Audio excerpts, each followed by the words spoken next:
Today's Elko Live here on KELK. We're going to be catching up with our County Commission Chairman, John Karr, joins us in studio today. John, thank you so much. You guys were on the road last week, visiting Carlin, celebrating some amazing accomplishments, honoring the judiciary there in Carlin. That was really nice. But it's also good to go over to Carlin and see what they're doing. We have a barbecue with the city officials there and city employees, and just kind of chatted with them, what's going on in Carlin. Saw some of the new gas stations going over there. I'm surprised how much Love's and everybody's expanding fuel stations for truckers, but obviously there's money in it because they're building. Yeah, I think that's a popular stop. And doesn't the grocery store look great too? Fantastic. Yeah. When the Corys built that, I thought I did a great job, and they've now sold it, but everything I said, Ridley's sounds like doing a great job too. So no, it's good to see. And they have activities for the kids. I think the Boys and Girls Clubs just started there in Carlin, and they have a splash pad coming online. Yeah, they went briefly over that. He kind of laughed about how many concrete testing they had to do because a splash pad is just not you and me building a sidewalk. I was like, well, you're right. I haven't researched the hardness of concrete and the mix for a splash pad. But anyway, no, it's good to go to the rural areas and talk to what's their concerns. And almost all of these small communities are running into some of the similar problems of housing, but then also infrastructure. They really just haven't grown in years and years and years. And their, their water, sewer, all those kind of things, infrastructure are aging, and bills are starting to come due. Yeah, multi-million, if not, more problem. I mean, that's just, and the city of Elko, I think they're going to start hearing from, city officials when the water bills start coming in July. I don't know if you've had to convert to a water meter yet as being a city business owner. I have not. I do know when that chemical engineer spoke years ago, I went to that meeting and I was disagreeing with him then that they should put water meters. It's just, I know a lot of people are opposed to it, but it's just factual. If you use that much water, you have to pay. And if you don't hardly use any, then you shouldn't pay as much. That to me is how it works. If I use a whole lot of electricity, then guess what? I got to pay for it. That's just how it works. Yeah, and the flat rate has just been subsidizing folks who use a ton of water. So yeah, it's going to be interesting to see. But it also turns up leaks. I guess that's also a part of the prospect, seeing what areas of the city need, like the older sections, the infrastructure, as you mentioned, is crumbling, and they cost a lot of money to fix that too. So it does, but it's one of these. This is kind of an example. For 12 years, I think I raised the bowling price on my league members like 25 cents was all. And I'm like, wait a minute, I have to still make money here. So then I entered like $2. Well, then it was just, holy man, that is unreal how much you raised it. Well, I think the city and a lot of these things are doing the same thing. They never raised for years and years and years. And all of a sudden, instead of just small increments, boom, a huge raise. And that upsets the folks, obviously. Yeah, it's better to start inching up.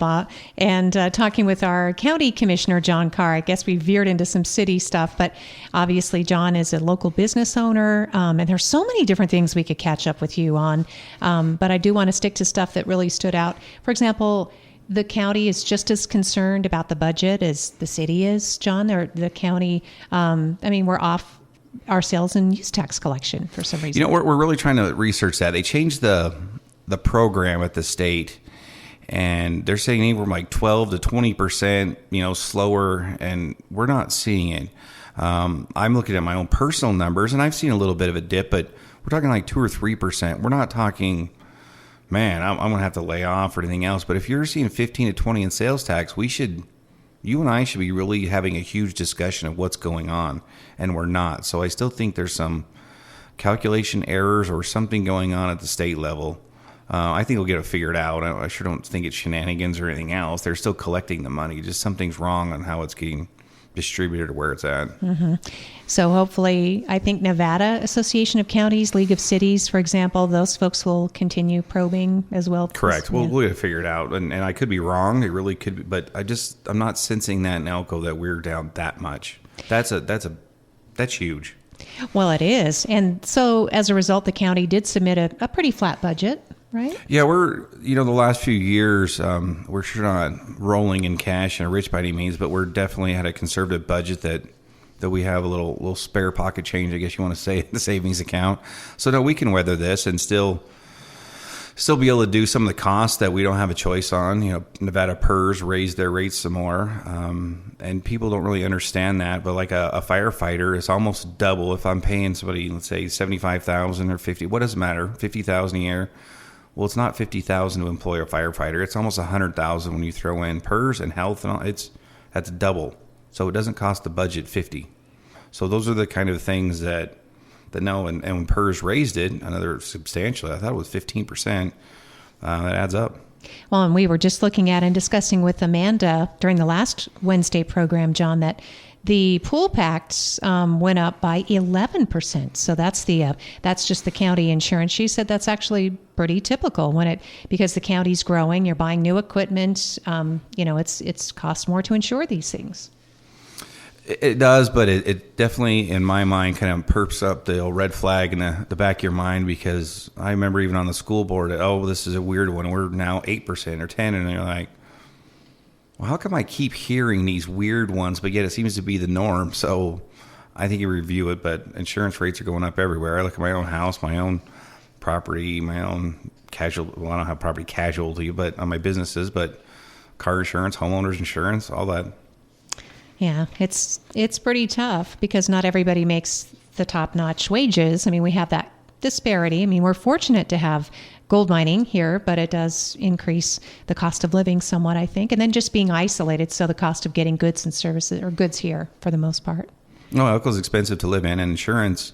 We are still trying to work with the state on the fire problem with closing housing insurance, canceling just for any reason. Myself, inspector said, no, your roof looks fine. And insurance company said, nope, you need a new roof. And I couldn't get anybody in 3 months. And so sure enough, I canceled as well. I have a new roof now, a metal roof, but no, that's just an excuse to drop some. So we are still working with the state on how the state puts its maps for fire protection, fire danger zones, I guess you'd call it.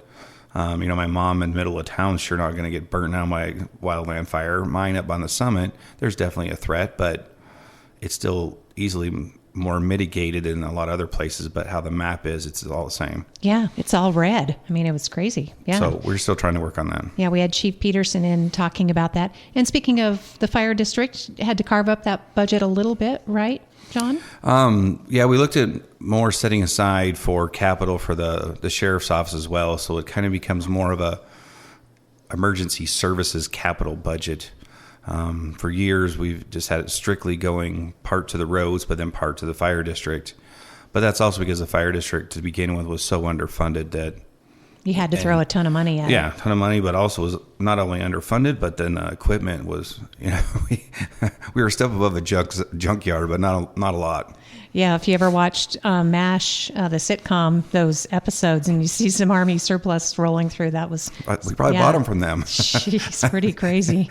It was that, or we should have bought Atlas Towing just to follow the truck, so keep it in service. Now it's beautiful, and the fire departments of volunteers are seeing more interest from the community because they're able to get new equipment, John, and their buildings are beautiful too. So just brought Osino online, I think, and yeah. That's worked out really well, working kind of a grant system with the rural volunteers to give them the money, then go out to bid and pole barn style or whatever's needed in that area. But finally heated, weird things like a bathroom, water. It's crazy. And so that required an amendment to the infrastructure tax. I guess that was an ordinance change. And correct. You guys approved that without too much comment, or? We got a little bit from the volunteers push back because they basically said, no, this was passed as a fire tax, if you will. I don't like using that term, but let's, for this conversation, call it a fire capital tax. I then reminded them that we put in the fire district, and that money that was in there was never before. So we do have now an operating budget for the fire district. So no, we need to relook at that capital. That's our job as commissioners, to look at the whole budget and where it's needed. And where it's needed too. The sheriff's been talking about this. I think they'll submit plans pretty soon for the jail expansion. This will be the final jail expansion for the existing building.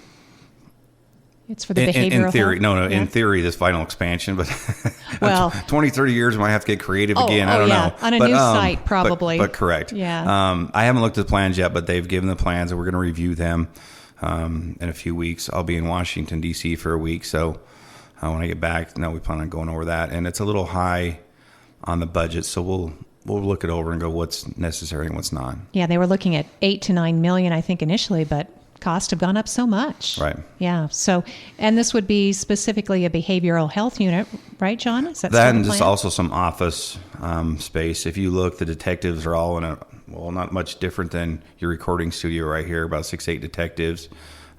Just some other things in the sheriff's that needs to be cleaned up. So that'll be considered during an upcoming agenda, which will be exciting because we'll finally get to see some plans. I think it's been talked about. But that's where that shift in the infrastructure tax was going to pay for things like the jail expansion, right, John? No, more of patrol cars, those kind of things, their vehicles. They're not going to use that capital money for like one vest, but if we have to do all new vests every 5 years or whatever, big purchases, it's kind of that for the sheriff's department so they can actually budget too. They've never really had a capital budget, so they can budget, all right, every 3 years we got to change out our firearms or do whatever the capital is. Oh. They've never really had that, but this will set up more of a budget. We can do that. Oh, okay. I think that, people can see that makes sense. So it looks like the county is taking the resource that was available through this shift in the property tax, the pay-as-you-go, as you will, and then making sure other departments have their needs met when it comes to things like public safety. Well, keep in mind the capital we're talking about now that was shifted from the fire district had nothing to do with the pay-as-you-go part. That for the jail expansion would probably be some of that money. But the money we're talking about on the capital for the vehicles, the body armor, the whatever else, is a shift from our gas tax that we were using. Okay. Remember, it's split between on the roads and the fire district. Okay. So you just took another third out of there. It sounds like. Well, the fire district capital money, we no longer call it the fire district. It's going to be more of emergency services. I see. So if we have to take some of that for ambulances, it's still not going to go for the roads at Greater or something like that. No, that's still the roads part.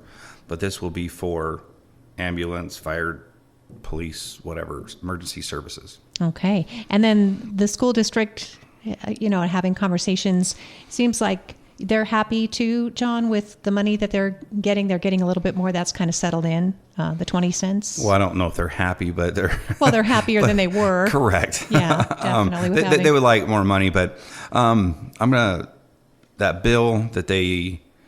Oh, the rural schools. The AB 355, I think is the number. I don't have the sheet in front of me, but the rural schools, one of the things they amended this last legislative session, one was a positive. It said that though the legislature can't swipe that money back out if it's not spent. The two baskets of $25 million each. Mm-hmm. But one of the things they changed was on the native schools, if private donors want to donate, $50,000, $100,000 or whatever, that could be matched by that $25 million basket.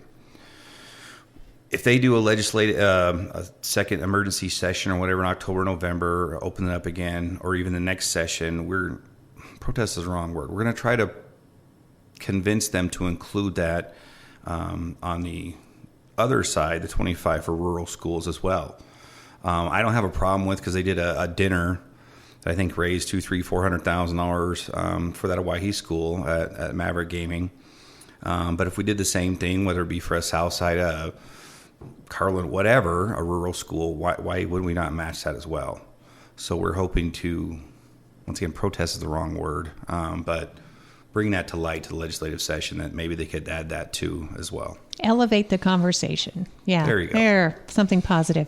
Interesting too about Hawaii. I'm sure you've been following the reports. They're mostly out of Idaho about the casino that they're going to build.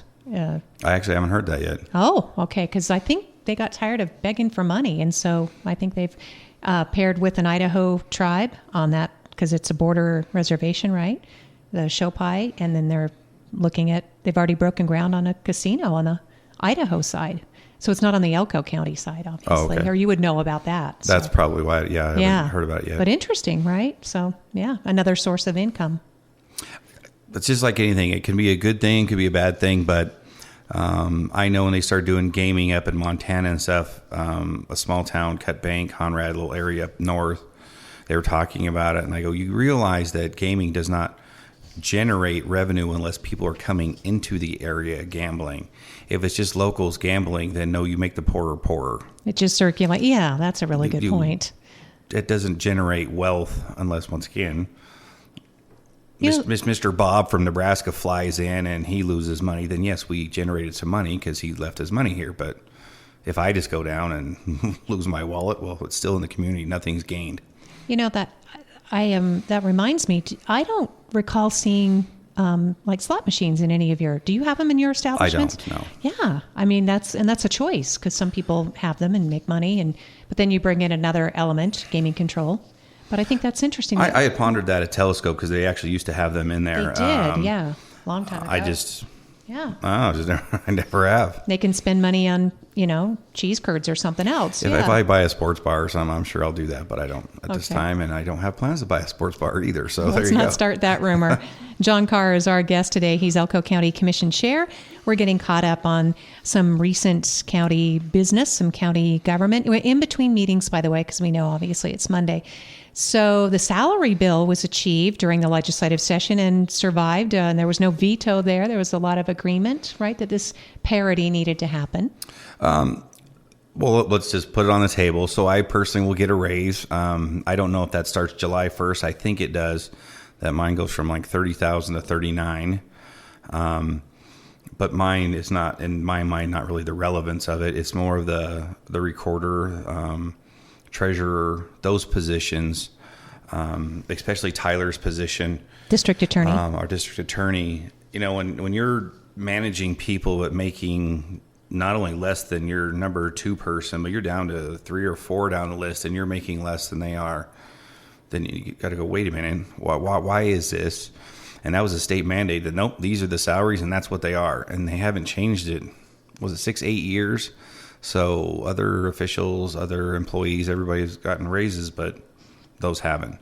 So they needed to fix it. I don't know if this bill was perfect, but at least now it can index, they can get raises, and counties can decide, hey, yes, we can afford a raise, or no, we can't, but it's not set by the state, and now we have no choice. And I think I understood that, and I'm not talking about this session or this go-around. As you said, the counties can decide, so whether or not future raises.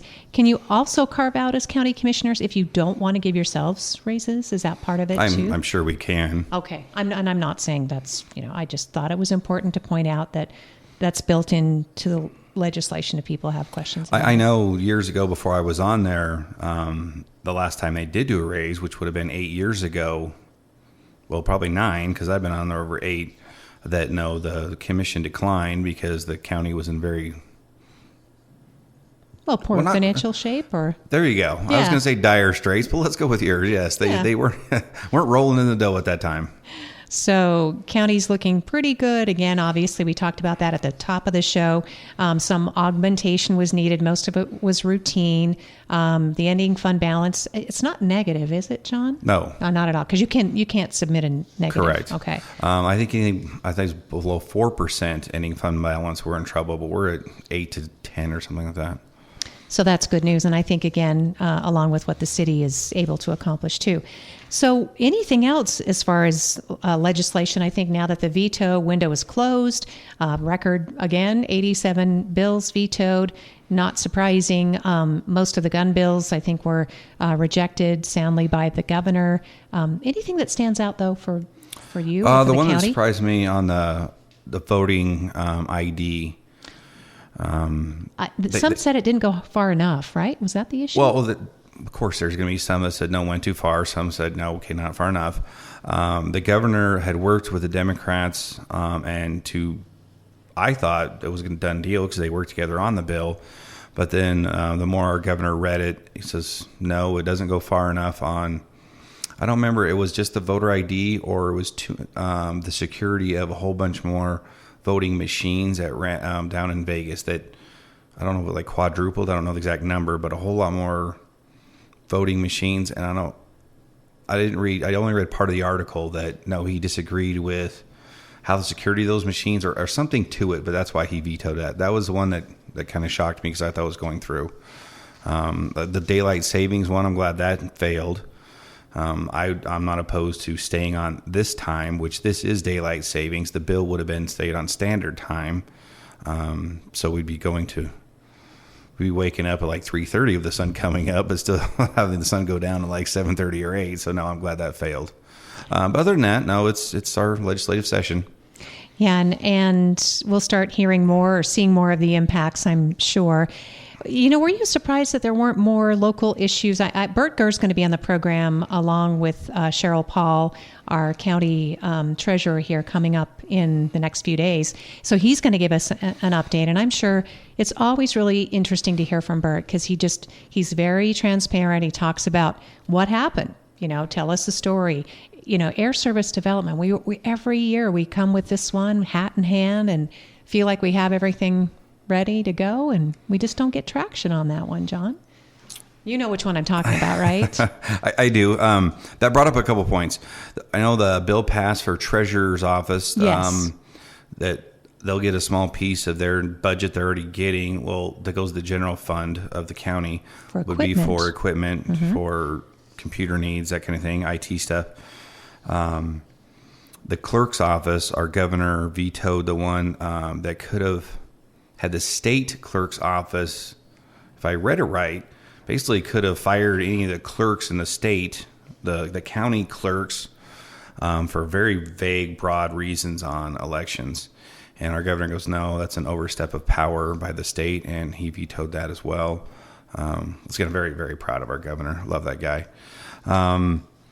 But no, Bert will go over some other ones, but we didn't really have any hot button issues other than we'd really like to, I'd love to see airfare to Vegas or Reno instead of Salt Lake, just because I think it's better for the state now to have us be able to go to Reno, Vegas, business-wise, because that's our state capital, Vegas, whether we like it or not, our entertainment mecca down there or whatever. But to be part of the state and be more recognized. I'd love to be able to fly up more of the reps from the Vegas area and actually have them understand what goes on here, because I think they're extremely misguided of what goes on up in the rurals. Yeah. Can you imagine, again, just getting on an airplane and flying to any of those major places or connecting flights? And I know the city has worked really hard on their relationship with SkyWest, too. So I feel like I should say that it would be a terrible loss if we didn't have SkyWest, because that's really all we have right now. And their hub is in Salt Lake City. So that's why to and from Salt Lake is what we get, right? And I think they do a great job in the upgraded plane. It's very, very comfortable, a very smooth flight, very quick flight. The 40 minutes, something like that, 42 minutes or whatever it is.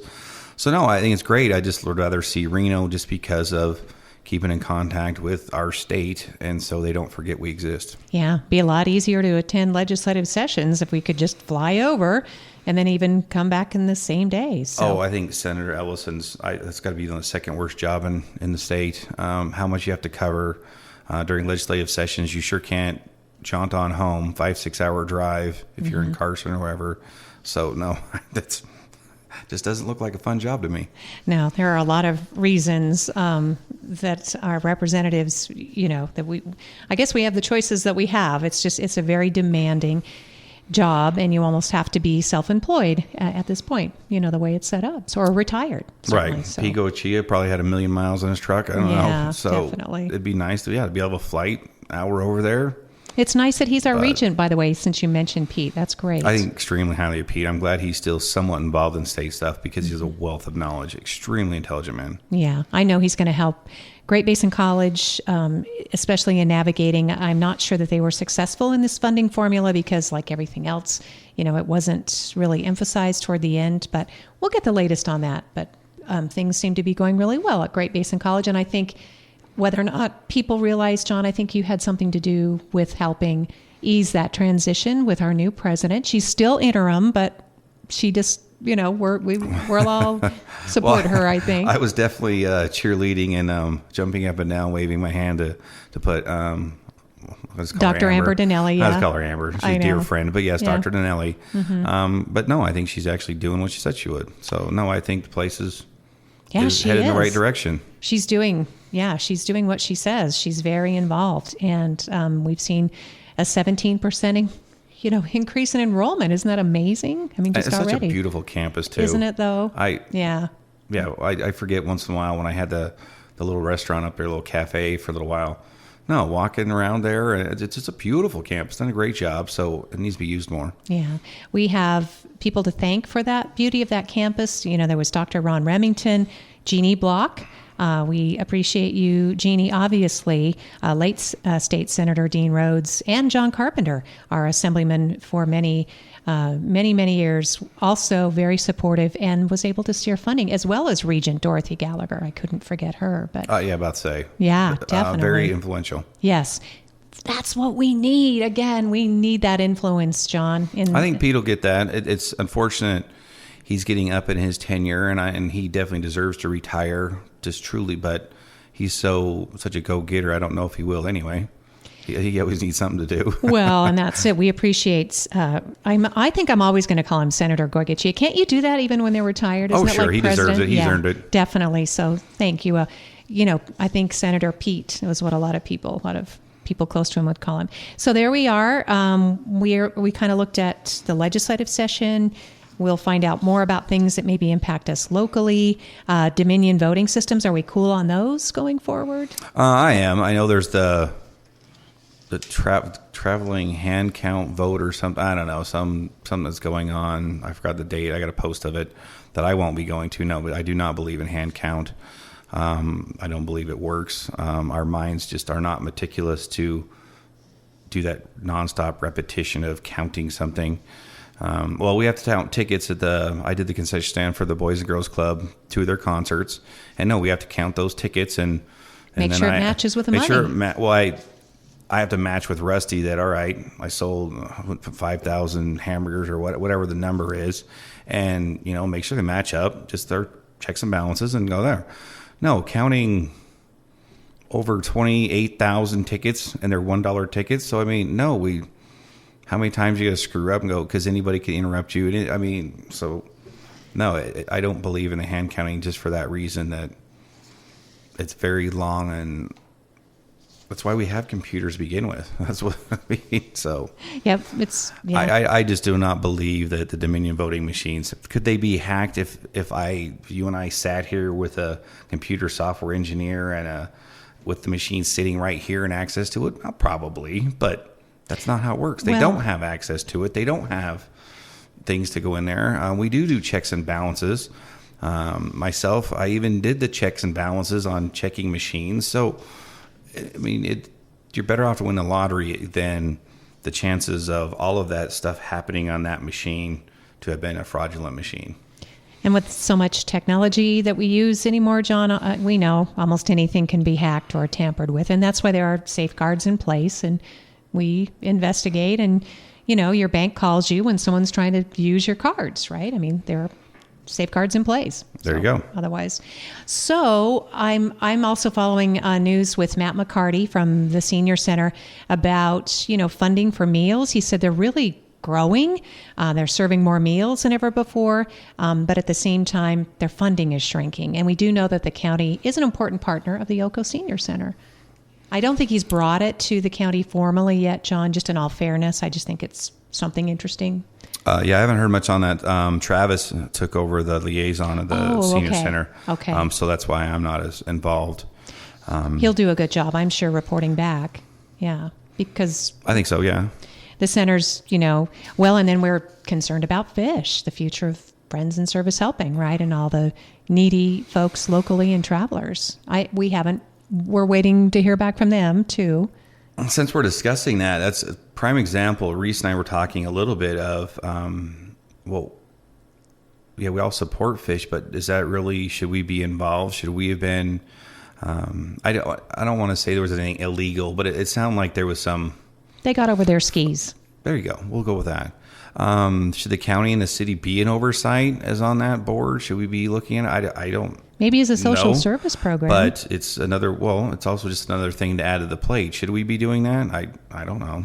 Is that overreach by why should we have a government official? Or the other one is as much money in as what's going through there? We should have a government official kind of somehow on a board oversight, because it sounded like, no, there wasn't any true board going, well, wait a minute, what are we doing here? Yeah, it did seem like things progressed before the alarm bells went off. And again, without making any assumptions or pointing any fingers, because I think everybody just wants to see resolution of this issue, because people are doing a lot of hand wringing now saying what will happen without fish, right? We want to make sure we have the services available. But you're right. It's a good conversation, whether it's a ministerial alliance with some county or city oversight, or, because there's a very small increment that goes to support that of city or county money. Well, have you ever gone down there for their lunch? Oh my gosh. I wasn't paying attention. Went down to Western States Propane or Western Nevada, and I was getting plumbing parts or propane, whatever. What's going on here? here? At first I was going, what the heck? And then, okay. But, thought it was dollar sale at the thrift store, but no. It's down the block, these are people who are hungry. So... Yeah. And kids and seniors. That's another thing. I saw everything from vehicles I can't believe were even running. They were in that poor shape, to rather nice vehicles and everything. You saw the whole spectrum. So how much is needed and how much is abused, I can't even fathom on the spectrum where it's at. I don't know. Yeah. That's one area. I've only been in the back area of Fish once, and it looks like a mini warehouse, how much food they do have. So is it necessary or not? I really can't educationally say yes or no. Yeah. I'm sure that as things progress, they'd be happy, whoever they might be, because that's part of the issue too, is who's going to manage fish in the future, right? Is it necessary? I mean, and I just wanted to put in one mention about your phone's ringing, not mine. Okay, good. About the type of vehicle. It is fair to point out that sometimes someone suffers an immediate loss, like they lose a job, they're living paycheck to paycheck. They do drive a nice car, but they may not be for long, or they're picking up for someone else, or they're giving someone a ride. So sometimes it's easy for us to say, oh, well, they're in a nice car, they should be able to afford food. But that's also why I can't educationally make a guess on if it's abused or not. I really, as you're driving by, your assumption is exactly correct, but I don't know. And, same argument can be made that we have a lot of double income families. They make a lot of money in a particular industry in the community. Whether or not they qualify for assistance for food for children, people aren't going to turn children away, because sometimes those families are so busy working, they're not home feeding the kids, right? So sometimes that's another, I know, they got to eat, right? Whether it's granola bars from communities and schools. But sometimes we run into we got to feel like we're doing something. So even if it's not really effectively doing anything, hey, we donated, I don't know, a whole bunch of food. A whole bunch of granola bars? Did you really... I don't remember which committee it was on, but I brought that up going, I would rather have a committee come in here and say, we solved the problem. We actually need less this year. Oh, sure. I don't like, It's like I sit on the Committee Against Domestic Violence. I would rather say we don't need the board or Harbor House. And so we've been talking about... Or we don't need to grow because we've actually had slightly less, whatever. Yeah. Absolutely. And CADV sees needs in particular because it's really a cycle. It's hard for victims of domestic violence to leave abusers because they need to have a job. Sometimes you need to have training or an education. They need child care. I mean, they need a place to live. Affordable housing is huge. So it's all about the transition. So part of it is breaking the cycle of domestic violence means additional resources. So you're right. I mean, we have to give it a lot of thought, right? Where do we spend our money and our resources for what we want to achieve? There you go. I don't know. Well, did we solve the world's problems today, John? Did we get to everything you were hoping to mention? I appreciate your time. Oh, no, I think so. We don't have any really big issues at the moment. I'll be having lunch with Senator Masto in 3 or 4 days, and so now Are you going to D.C.? I am. Oh, good. And okay, so, that's soon. I'll be having lunch in the Senate dining area, so with her, and BS what's going on in Elko and what she's up to. I wish she'd still be a little more vocal on national items. I think she's one of our more intelligent senators in the nation, so I'd like to see her a little more publicly stating things, but that's her prerogative. And you'll get the scoop on that and bring it back. It's always informative to meet one-on-one, whether it's, Congressman Amodei. He came here, he was sitting right where you're sitting now, and he was very candid about the situation and the reality of what he was dealing with, right? Even though they're in the majority, they're not always in the majority. I mean, Right. there's still so many things that are happening. I really like Congressman Amedee. I get along great with him. He's another one I wish should be a little more in the forefront of what's going on. But I think Senator Masto is actually in a position of higher power, higher authority, higher influence. She has seniority for sure. Seniority, but also some of the committees she's on, she has a quite a bit of, once again, power of what her position is, and she actually has the mental intellect. I wish she'd use a little bit more.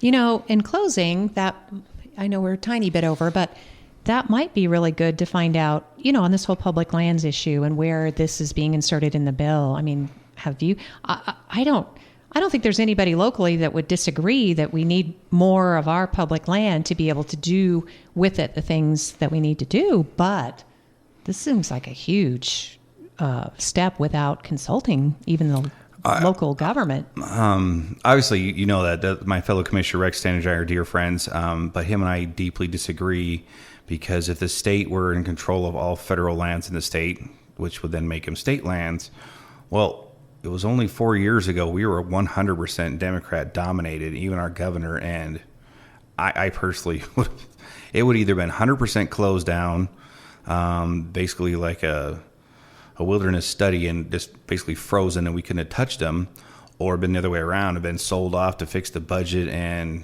help build a new airport for Vegas or something, and been sold off. So I sometimes deeply disagree that if you all of a sudden the feds give it to us, that kumbaya, everything's gravy. I don't see that. Yeah, and just the cost of firefighting, obviously. I mean, and as you said, depending on who controls the state lands, if you think wild horses are a problem now, can you imagine Southern Nevada Democrats deciding?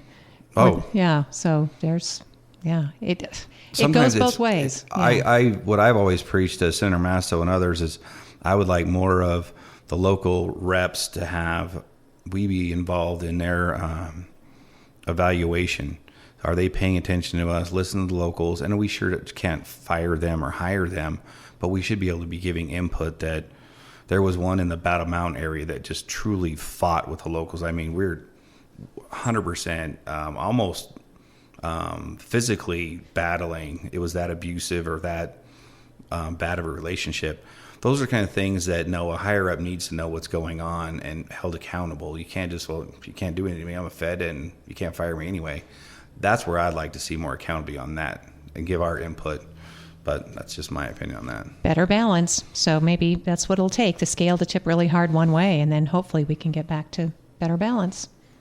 Well, John, thank you. It never seems to be. It seems like a clock. We go to one side and then go the other. But and now we'll sign off here and go check the news, because the latest, when we jumped on this program, and neither one of us is qualified, I'm just going to say that for both of us, to talk about, what's going on right now with Iran. And we should have that discussion there, Lori, next time we're on the radio. Oh, my gosh. We'll have national stuff. I am not qualified. I am just telling you. We are qualified. You're educated enough woman that you have a valued opinion when you give it. I am just as worried as every other parent on the planet, I'm sure, right now. And that includes you, too. So, well, go in peace, and we'll catch up with you again soon. Thanks for being on the program today, John. See, there you go, for avoiding you. John Karr is our Elko County Commissioner. He chairs the governing panel, and we appreciate his time here on Elko Live today. Thanks, Lori.